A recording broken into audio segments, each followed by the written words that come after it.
Despite our commitment to peace and diplomacy in Europe, war has come to our doorstep.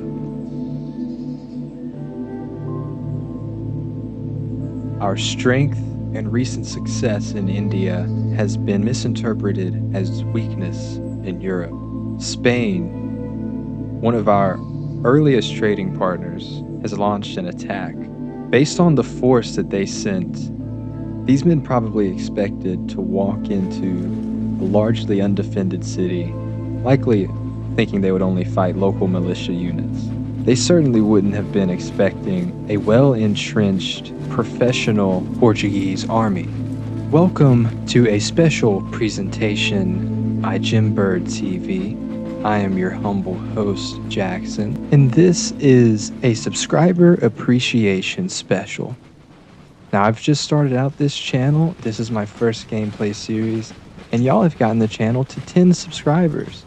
And I thought, how cool is it that there's 10 people out there that are interested in this? And what better way to do something special for the first 10 people to be interested in this channel than to make something for them, especially while they're the only ones watching. So welcome, thank you for being here. I hope you enjoy the video. This is basically like parts 4, 5, and maybe 6 too, just like compiled into one, like a movie. So sit back, grab something to sip on, and I hope you enjoy. I really enjoyed making this, but let me get out of your way because we're about to get our first look at the first man to tread on Portugal. General Damian Flores, getting his first look at the Portuguese defenses.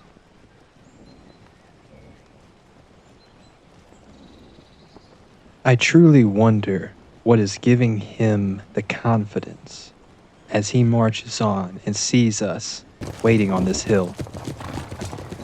These cavalry decided they wanted to be the first to approach.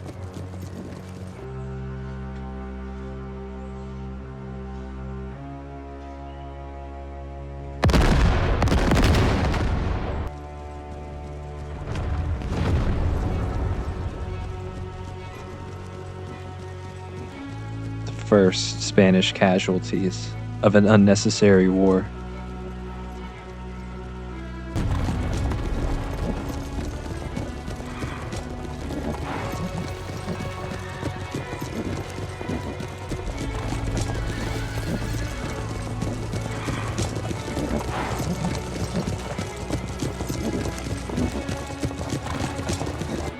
Soon they would get tired of this barrage and charge our cavalry, who still were not in position.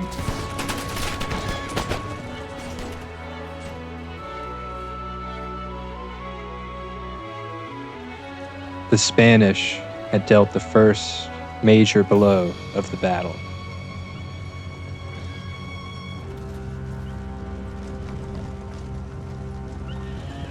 Our remaining cav unit tried to scramble into a better position. Unfortunately, they got intercepted here, but thankfully it was within range of our muskets.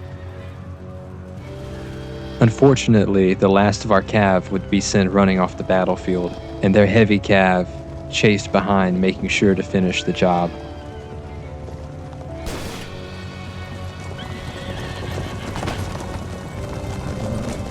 On the right flank, the first infantry engagements began as they advanced on our edge with these elite musketeers and some matchlock militia. Apparently, General Flores had to get up close to see for himself the nature of the Portuguese resolve to defend Lisbon. And he nearly lost his life in the process, but he just narrowly escaped.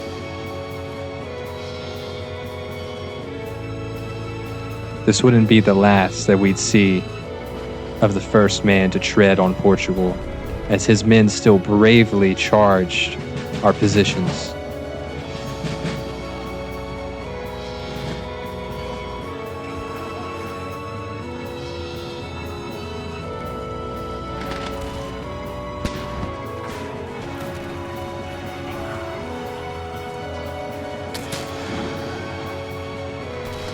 Their pikemen stormed over the walls.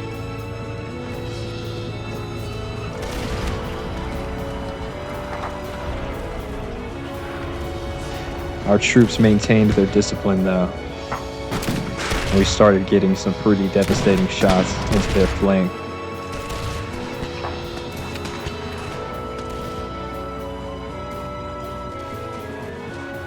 It didn't take long for these guys to realize that they had bitten off a whole lot more than they could chew.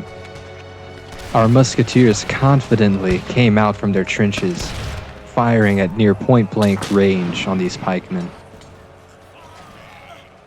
It became apparent to everyone very quickly which side came prepared to fight.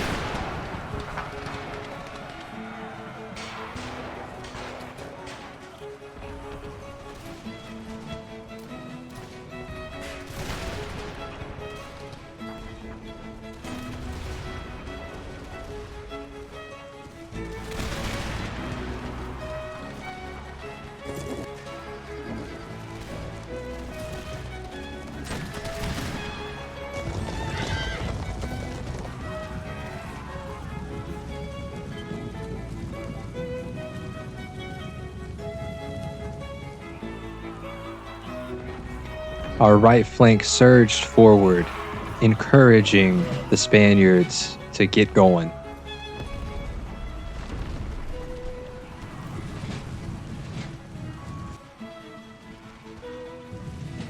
After returning from their slaughter of our provincial cav, these guys came back to a very different battle.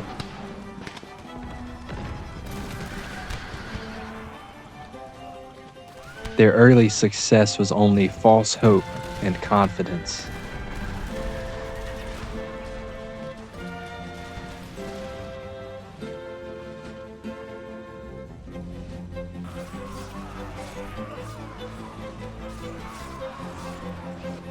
We made sure to take parting shots because of how funny they were running. We did let this guy live, though, because we all agreed he was the best dressed.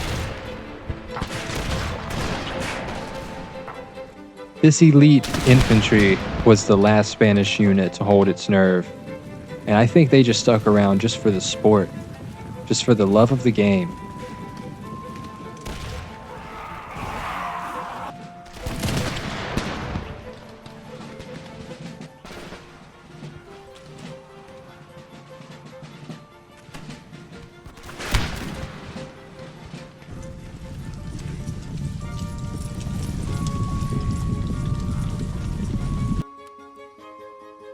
And with that, we win the opening bout of the war with Spain.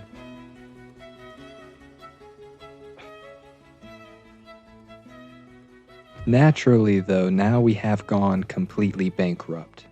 All of our income essentially has been eradicated because all of our trade ports are now closed. We've had an election where our government maintains all of their positions. Now, something that is very important to point out right away is that France has decided not to join the war with Spain against us. In fact, none of Spain's allies decided to join the war against us. So this is absolutely best case scenario for us. Actually, a one-on-one fight with Spain isn't that bad as long as we keep our forces consolidated and avoid their strongest fleets. Our gentleman is continuing his journey across Europe, and now we are going to attempt to steal military planning doctrine from Venice. Now, looking at our economy, our deficit is really bad. And now I'm not going to be able to fully get us back in the positive on this turn with all of our trade being shut down, but at the very least, all of our regions were exempted from tax. So I am just going to go and now make them all pay taxes. So that's going to help us out. I don't know if it's the same if I have a 2,000 gold deficit versus having an 8,000 gold deficit. I don't know if there's worse consequences. But I'm at least going to do what we can to alleviate that. Also, to get some cash on hand immediately for this turn, I'm going to cancel building this great museum so we can invest that into some troops. And now I am going to crank the taxes all the way up on Lisbon because they've been going without paying taxes for a while. And even at the max level, they're not even mad about it because they know they kind of owe some taxes, you know? So, like I said, consolidating our forces is going to be essential to giving ourselves a chance in this war with Spain, especially when it comes to our navy, because it's really scattered around. So, I'm sending all of my ships right now to Europe to consolidate. Now, my initial intention with this fleet consolidating in Europe was to immediately challenge the Spanish fleet that was off the coast of Portugal raiding my trade routes.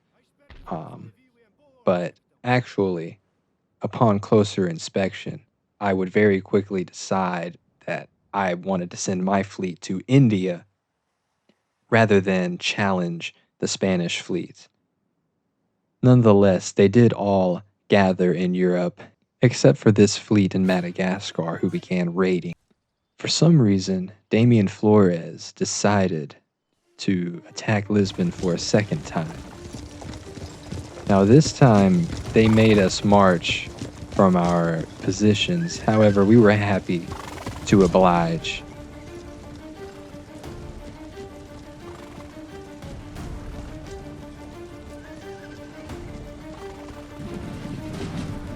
The locals were the most eager, so they ran ahead while we flanked around with line infantry and caught the man himself.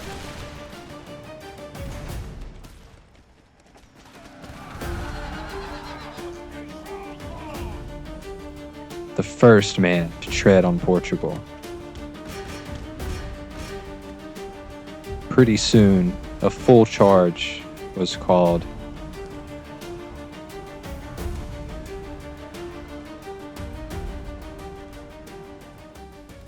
Our general has gained a stupid nephew, which has boosted morale in battles, and a couple of traits have been gained by our ministers. We had to deal with this single Martha ship, which insisted on blockading our ports. Meanwhile, our gentleman continues his journey, trying to steal the spinning jenny. In other news, Portugal is bankrupt yet again. However, our enemy, the Martha Confederacy, has been destroyed. Also, our trade has opened back up on this turn, meaning we are back to making money. Our gentleman is getting on the big ships, and our trade fleet is actually heading back to Brazil since our trade routes have opened back up. And meanwhile, our main fleet is heading down to India. And thank goodness they are, because the Dutch, this turn, have declared war on us. So now we are at war with two major powers. And as you can see, we are no longer allied with the British. So this is kind of a double blow for us. Now, thankfully, none of their allies joined once again. And meanwhile, the Spanish are just trampling all over our vineyards. Just absolute disrespect. War has broken out between Great Britain and Scotland, and we've finished some technologies here. I switched my technologies over to Navy professionalism and military statistics. My Navy continues making its way around to India, where this Dutch fleet is waiting right off the coast of Goa with a pretty large army. Our trade fleets have returned to Brazil to get that sweet, sweet sugar. And that sweet, sweet sugar has given us some cold, hard cash in our treasury. And we have 4 unrestricted trade routes. How nice. Funding this man's tour of Europe. I mean, we're directly funding that. Lord knows how much he's spending. We've picked up a couple of traits here, including one for our king. Here we are continuing to fund one of our most consistent failures, but not forgetting to fund the great Portuguese army, which has been challenged by Spain. Now, our navy is making its final leap into India, where the Dutch have landed their force and are being met directly. Something about this map just looks like it's the one that these guys dressed for. Now, this hill was in between us, so I got as close to them as I could while keeping the hill in between me and their artillery, while cavalry flanked around, and I just tried to create a large encirclement of them. Eventually, we closed the gap and crested the hill and started engaging them.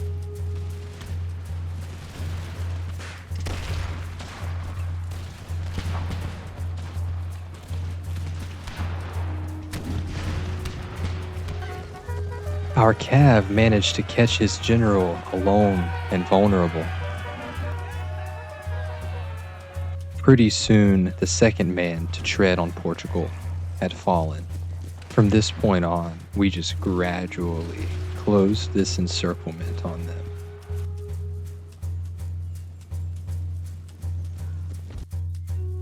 We decided not to give them the opportunity to get back to their ships. They posted up on this little ridge here, but it didn't really matter what they did.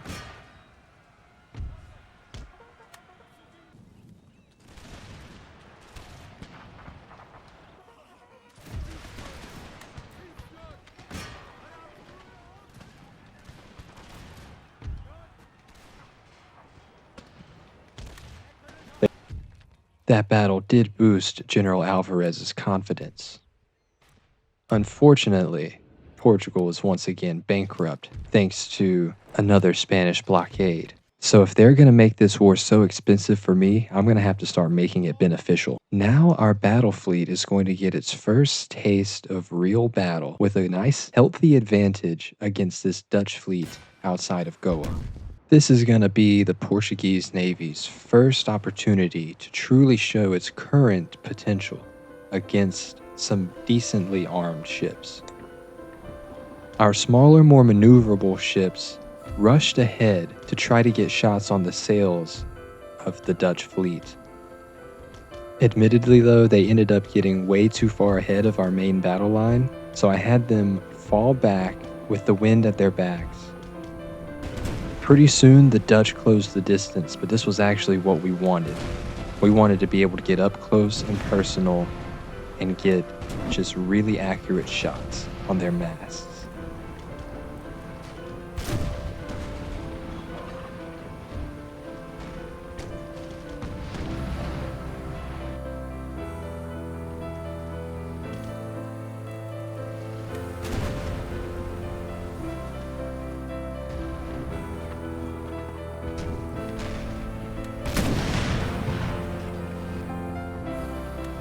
I have to say, I was quite pleased with how the Portuguese fleet performed in this first battle.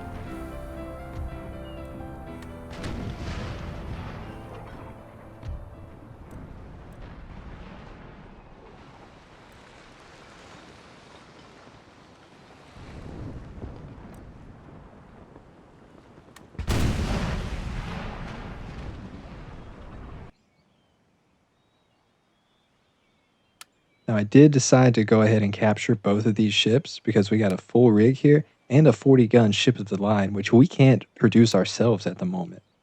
Now, both of our fleets are going to chill in port until we have the money to repair them. Meanwhile, it's time to strike back. They set up defensive positions on these hills, but we just advanced on them and approached from the flank.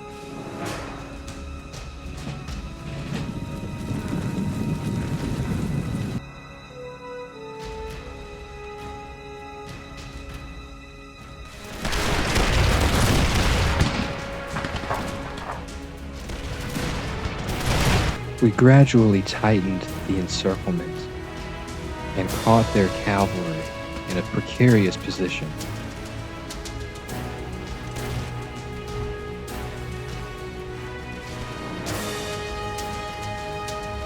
Didn't take too long for them to lose their nerve.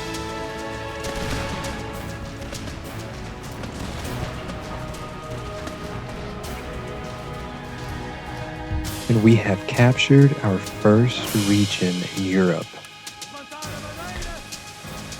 Now, once again, because they haven't learned their lesson yet, Spain has chosen to return to Lisbon. We were entrenched and ready for their assault.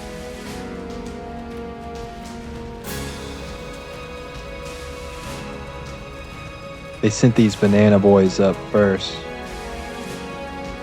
Once again, their general finds themselves right in front of our trenches, and he narrowly escapes with his life. I'm starting to notice a trend among those who choose to attack us.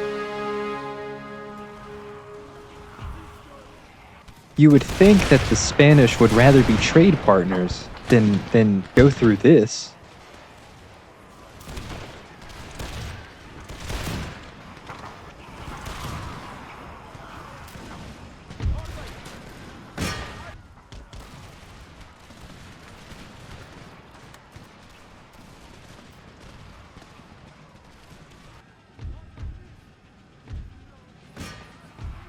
We sent them packing, just like the First Army. But they had this unit of demi cannons that was all the way at the back of the battlefield. We had to run back there and get them. So now, once again, our trade routes have opened back up. Our gentleman is going to try to steal preserved foods for us. Now, we're not giving this man the satisfaction of getting back to the beautiful coast of northern Portugal. So we sent a detachment out to deal with him. Him and his banana boys posted up on that hill. Their cav tried to make a move out here, but we were ready for it.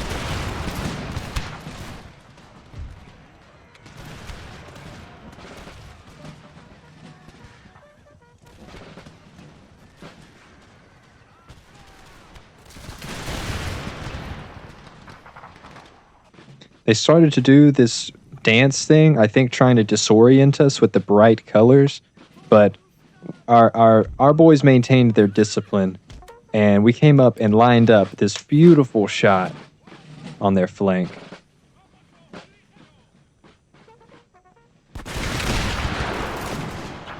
And they saved the general for last. So we ran him down with our cav.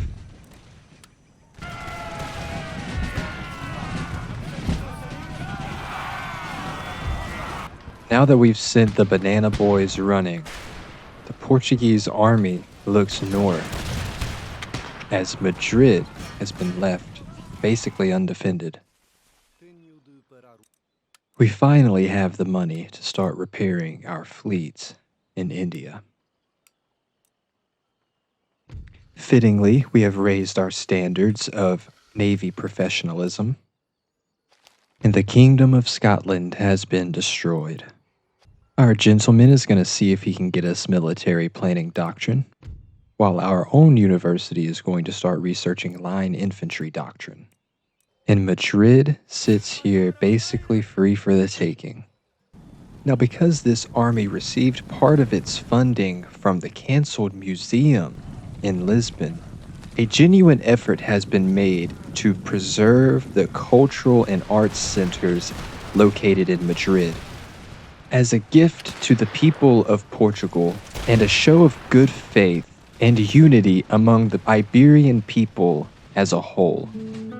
So going forward throughout the playthrough, you will be hearing works composed by Spanish and Portuguese composers, such as Dionisio Aguado, a Spanish guitarist who was born about 100 years from where we're playing right now. As you can see, we handled Madrid very easily, and that gives us another research slot, which we are immediately going to throw on to some industrial researches. We also find ourselves a new trade partner here in Louisiana, which is very nice. The more, the merrier. This is what Portugal is all about. But you know, not everybody can just be chill and trade. Some people want to go to war. And these people that want to go to war now fight much differently than the Europeans we have been fighting as of late. They brought these axe-wielding dervishes, who I wanted to avoid like the plague. They were supported by some musketeers and a couple other types of melee infantry. Right away, we moved our cavalry into position behind their lines. These two units would be absolutely vital to our success. My goal was to create a funnel and lead them right down the center of it, then take advantage of any of their troops that I can isolate and fight with a superior force. If I could pick off 2 or 3 of their units at a time and not fight the full force of their army all at once, that was going to give me the best chance. But this was going to require a lot of micro and a lot of maneuvering, especially with my cav, who were going to be extremely active and mobile throughout the battle. And I got off to a really rough start, and I did not kite my militia unit at the front in time. However, our cav did manage to get an early charge on these light archers that were alone. As you can see, we're keeping our distance and making them spread themselves thinner and thinner. As they closed the gap further, we began to split up even more, forcing them to make decisions and commit to one side or the other. The whole point of these guys is just to run and stay alive long enough for me to win a bunch of mismatches like this where I isolate their unit. So while one side is running for their lives and outnumbered, the other side is waging completely asymmetrical warfare, taking very few losses while slowly chipping away at their army's strength.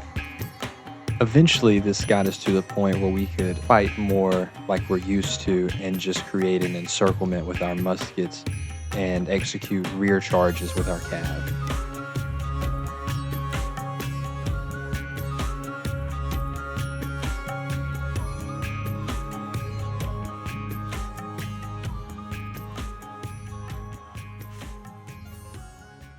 Now, unfortunately, they did manage to jump our 2 sloops that are in the Ivory Coast. And honestly, I don't do this very often, but I'm just going to auto-resolve this because we've got no chance. Now, naturally, we do have some unrest, but more importantly, we are trying to survive in India. So what I decided to do was to completely commit all of my land forces to defending Satara. I accepted that they could attack Goa and take it almost for free if they wanted to, but if I was going to give myself a chance to withstand this onslaught by the Mughal Empire, I was going to have to consolidate everything I had in India. Now, despite all the conflict, my economy is still chugging along and doing well. However, this war actually brought economic opportunities for us that we did not have before. So we were able to swipe a few extra grand from raiding some trade routes. And without giving us any time to breathe, the Mughals are back, this time with almost twice as many men. Learning from our first experience fighting the Mughals, we would implement a very similar strategy, only this time on an entirely different scale. This battle may be the most difficult battle I have fought in my hundreds of hours of playing any Total War game. It was so micro-intensive that honestly I had to play in slow motion, and it was still difficult to keep track of everything that was going on. Lucky for you, you get to watch it in real time. Our lines moved into position to set up the funnel, while our cavalry swept around the right flank. This was going to be our strong attacking flank, led by General Louis Carvalho, our most capable general.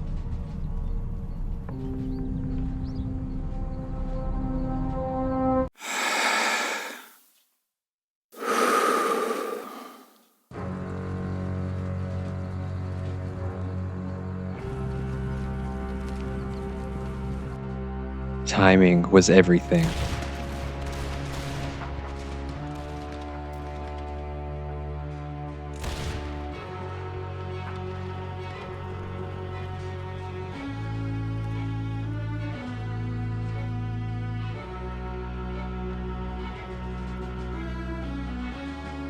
While this may look like an army in full retreat, this is a thoroughly planned and coordinated set of maneuvers being executed by our generals as General Alvarez closely directs the retreat of our left flank, while in the north, General Carvalho takes our attacking flank and moves it into position. At this point, there was nothing for me to do except let them walk right into the trap.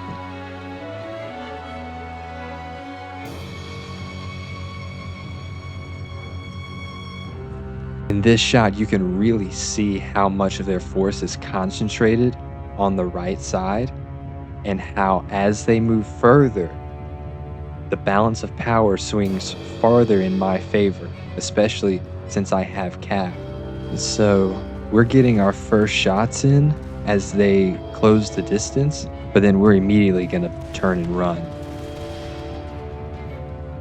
General Alvarez led close to the front, ensuring the execution of his maneuver. And in the foreground, you can see the first units begin to be isolated.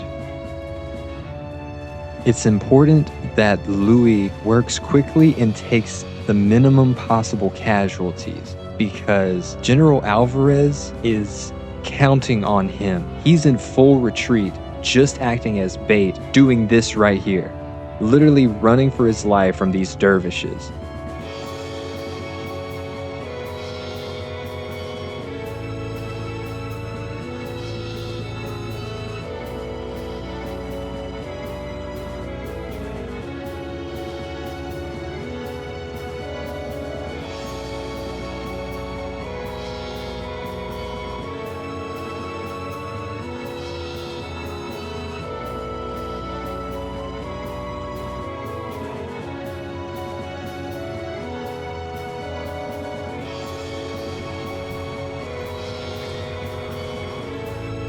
Louis was winning in the north, but Alvarez and his men were running out of space and energy quickly.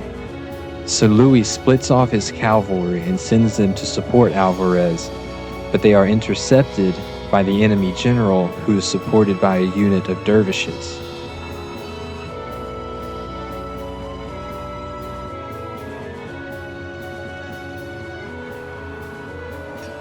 This would be a turning point in the battle.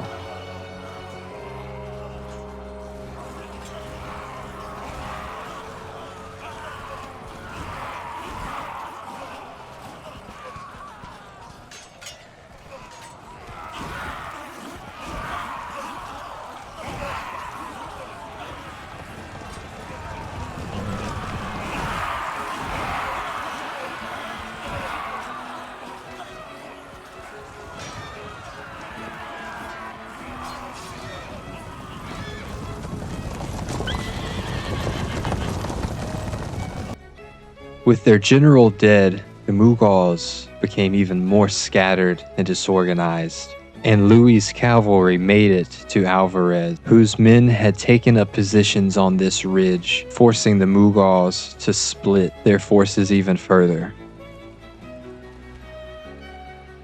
With the pressure taken off of Alvarez, Louis could now comfortably take his time and continue to isolate and destroy the Mughal forces.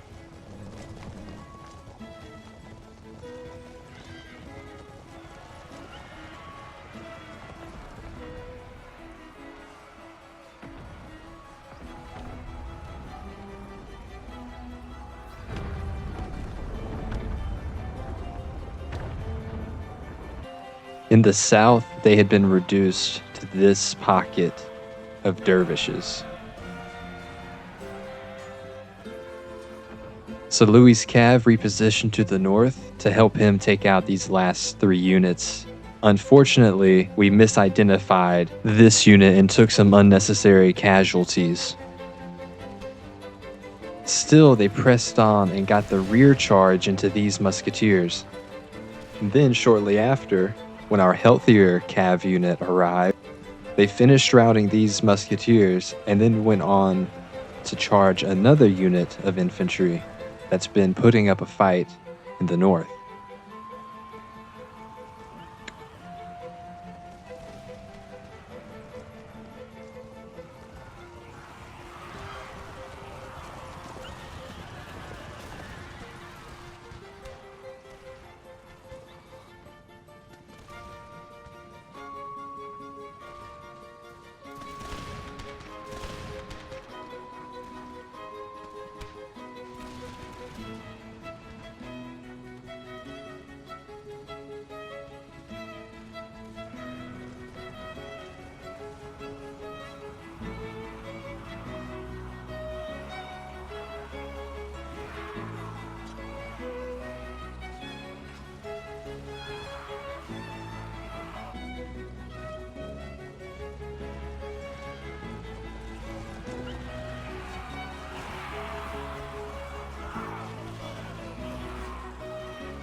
This would be their final charge.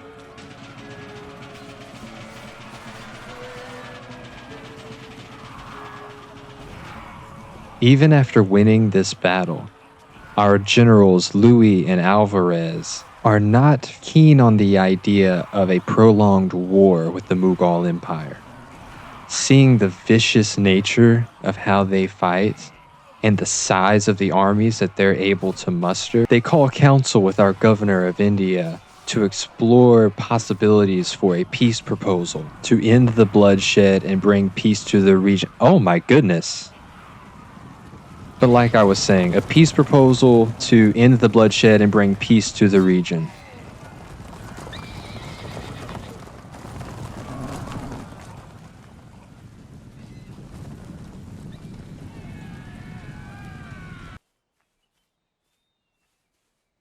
Meanwhile, our government survives another election. Our economy is still in a very good place, so we can get back to some domestic investment like these horse farms in Spain, and some foreign investment like this technology. And I'm going to go ahead and take out the remnants of this Mughal army because I don't want them waiting around when the next giant army shows up.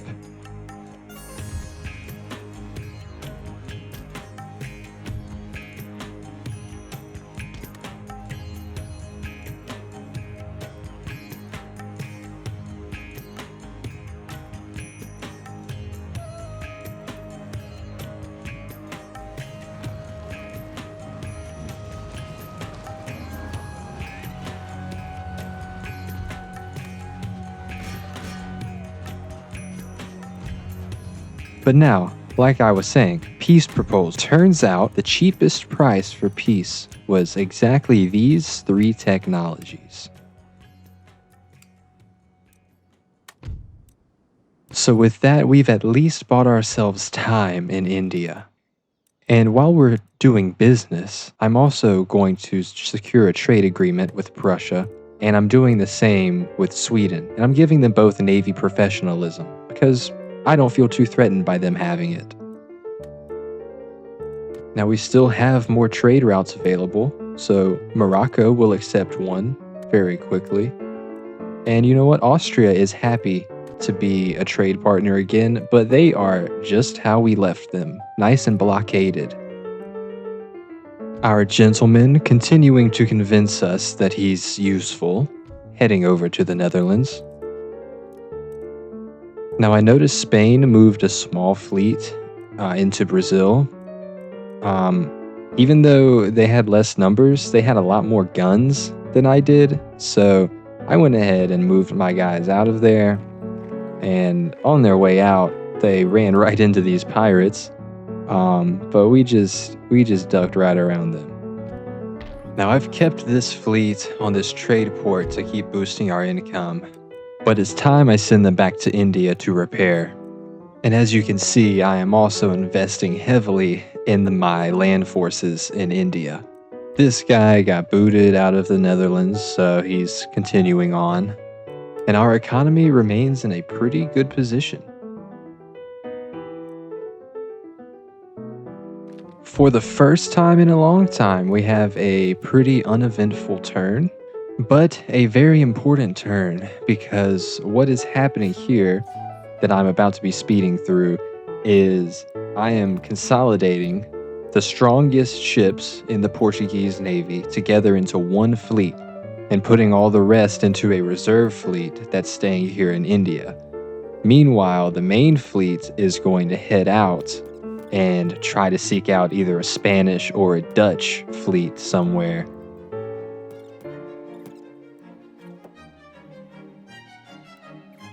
Now this next turn, we're right back to our bread and butter as Portugal, and we are getting as many trade agreements as we can with the nations left.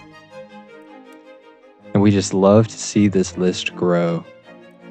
Now, all the investment I've been doing in my land forces in India is about to pay off on a little operation that we have been planning, which is going to involve General Alvarez taking his army and embarking onto our reserve fleet and they are going to carry out an offensive on Dutch Ceylon.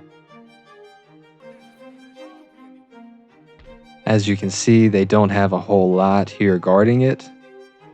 Despite our gentlemen's incompetence, we have advanced some technologies this turn and gained a trait. And all of this recruitment got done. That's one of the biggest recruitment boards we've seen so far in this campaign. Meanwhile, I am bulking up this army in Madrid, and our economy is still looking quite lovely, even though we have lost a lot of our trade exports due to our fleets reorganizing. However, now that they are organized, our main fleet is setting off for Madagascar. Luckily for us, it's another quiet turn as we finish some construction, but now our battle fleet has arrived in Madagascar, and we found our first victim.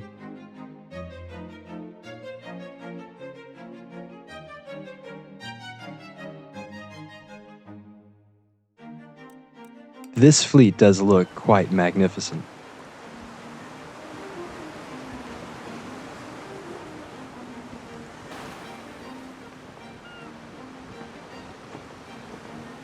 They raced to be the first to engage with the enemy, and this galleon was the fastest, or the luckiest, maybe.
Since my fleet was already full, I was happy with just taking the prize money. And then we parked ourselves right on this trade port.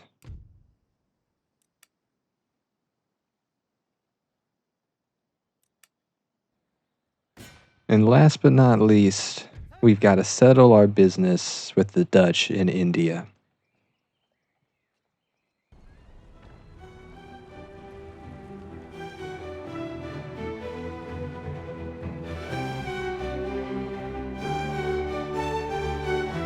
This was a pretty straightforward battle. We just formed an encirclement with our muskets and closed the distance as quickly as possible.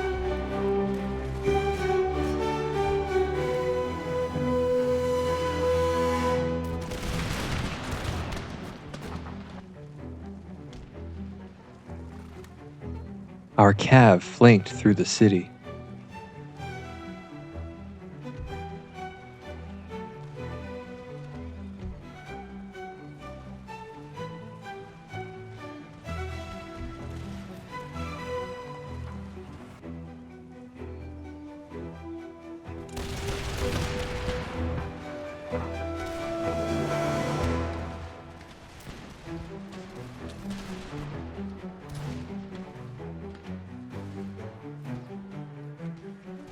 And with that, we have another region under our control.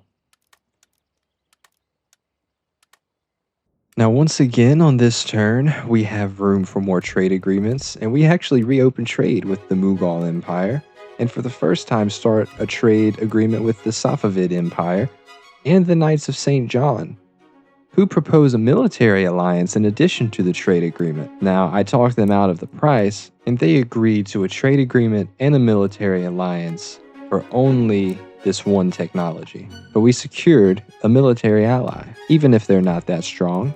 Moving down the list, we continue to use all of our sea trade routes that are available with everyone left that's willing to trade with us. Venice takes a little bit of extra convincing, but I'm willing to pay. The Pope also has a price.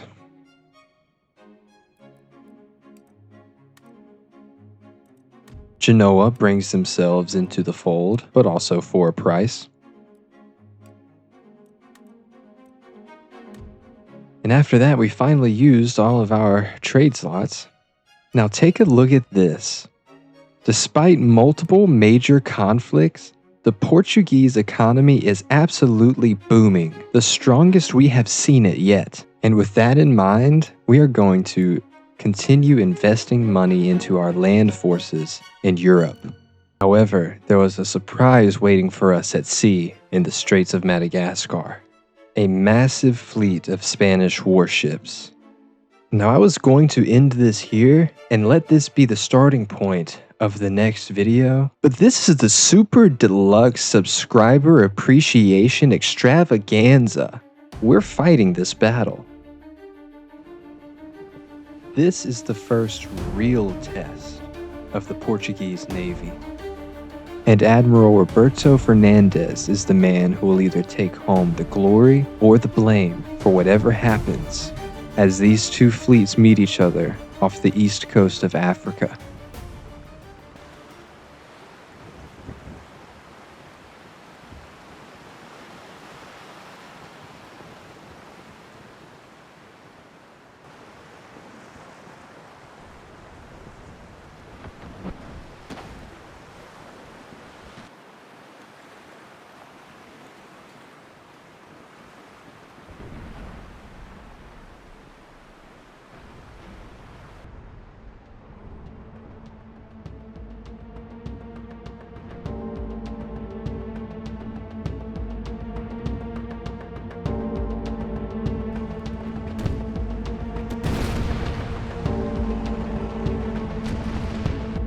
We scored some early hits on their masts.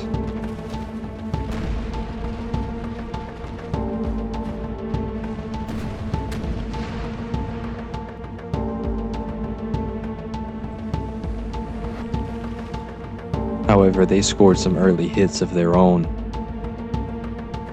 Our Barracuda would be the first casualty of the fight.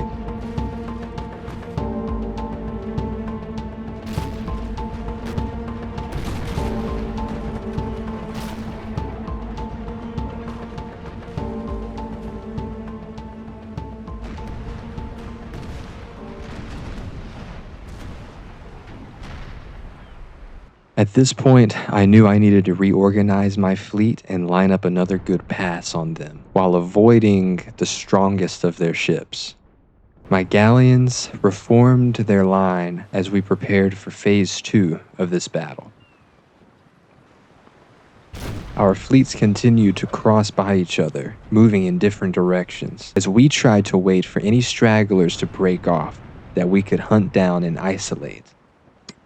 I'll be honest, this battle took a long time because part of the strategy was waiting and picking my battles. And honestly, for a long time, it felt like they were winning.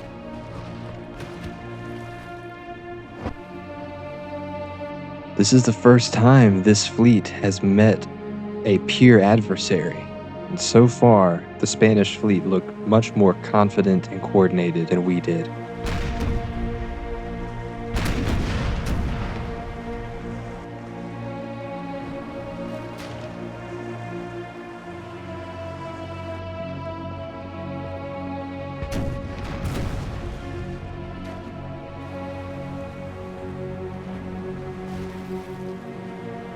But eventually, our patience paid off, and targets of opportunity began to present themselves to us.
After picking off a few stragglers, the numbers started to look more in our favor, and we now had the wind at our backs.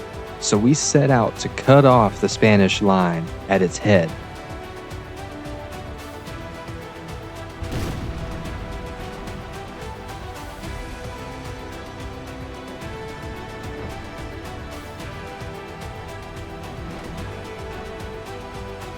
Now, it was the Portuguese navy which looked more coordinated and confident.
This battle took me over an hour and a half, but I will say it gave me a brand new appreciation for the naval combat in Empire Total War.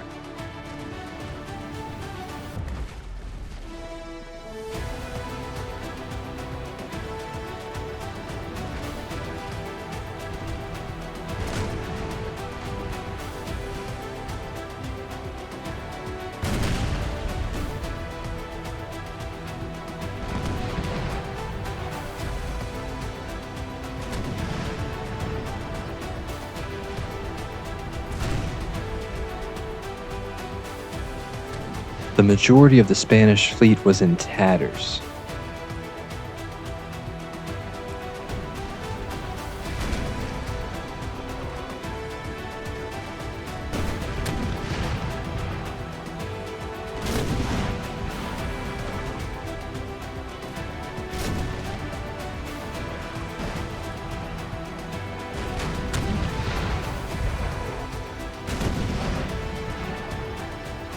Some were left with no choice but to jump overboard.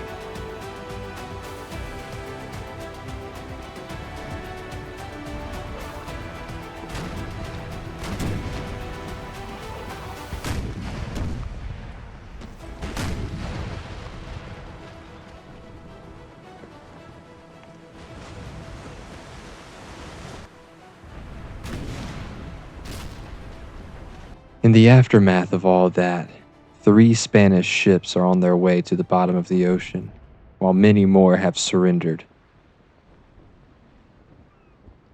Some, however, were far more stubborn than the others. In fact, look at this guy right here. Did you see him just survive that volley of chain shot? Your eyes did not deceive you. He did just survive that and just continued to load his musket and return fire. Watch them doing it again, continuing to survive incoming chain shot. There's another one. And he's still returning fire.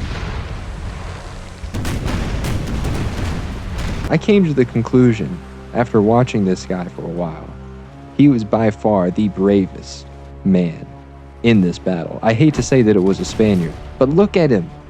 Look at this guy. He's completely unbothered by everything we've got going on. His homies are getting decimated, and he's just chilling up on the mast.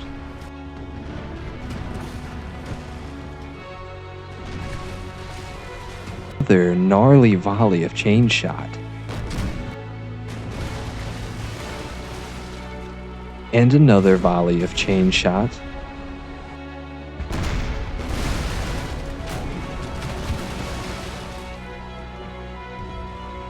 that is another volley of chain shot.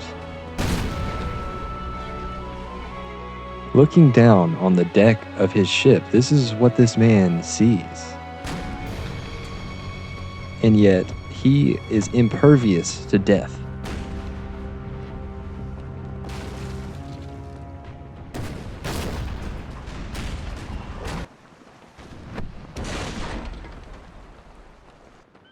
Eventually, though, she would surrender.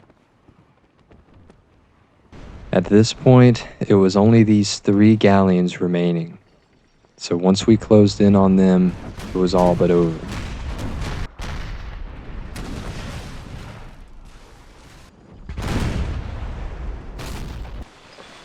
Another death-defying sailor.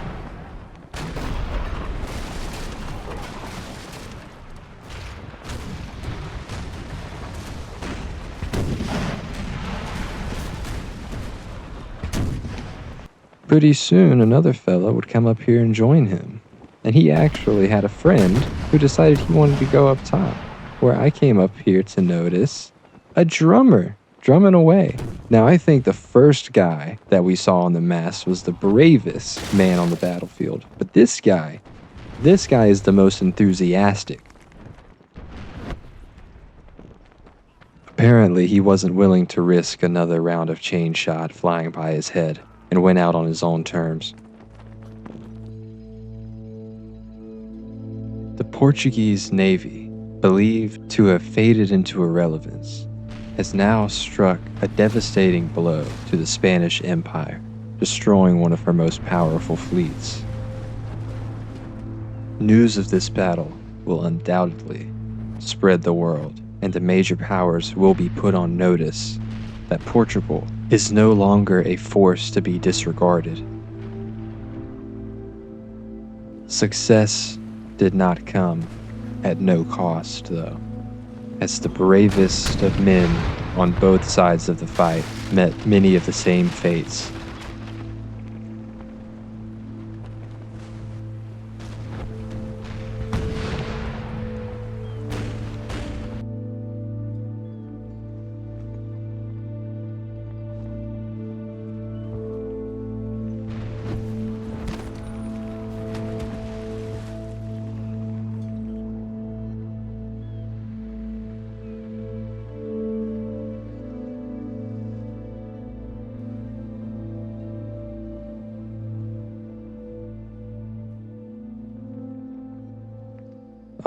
All right. That's enough acting like I'm sad. We got to figure out what to do with these ships. Now, what I ended up doing was taking the largest ones to replenish our losses, especially the ones that the Spanish had, which we can't produce ourselves. I was happy to just take the prize money for a lot of these because having the extra gold in our treasury is a good idea right now. Now, this next turn is pretty chill. We finished technology. Our fleet is actually going to head back to India to repair. And as you can see, we've moved our trade fleet into Madagascar, so they will be closer to our battle fleet. And man, our economy is just, once again, still booming, the strongest that it has been in spite of the wars that we've had to fight. We really have managed to turn those into super beneficial situations for us. Just look at that trade list. Just look at that. And we're not even done. We're not even done. We're still pretty far from where I want to be with our dominance of the trade ports. We're also pretty far from where I want to be as far as having a major ally. So we're just going to, as a show of good faith, spend some money at the end of this turn, sending some state gifts to Great Britain and Sweden. We have recruited another rake in Spain, and our fleet has arrived. Now, it's going to be way too expensive to repair them all, so we're just going to do half of them at a time. Economy still looking beautiful. Our gentlemen still rooting around outside of France, trying to steal preserved foods. Another massive turn for recruiting, and another massive turn for spending on repairing the rest of our navy in India. and another great turn for our economy, which is continuing to chug along. And here we are in the year 1700. We've gained a couple of traits here, and it's another massive turn for recruitment. And this is officially going to be the stopping point of our super deluxe subscriber appreciation extravaganza here at Jim Bird TV. Now, I have a question for you.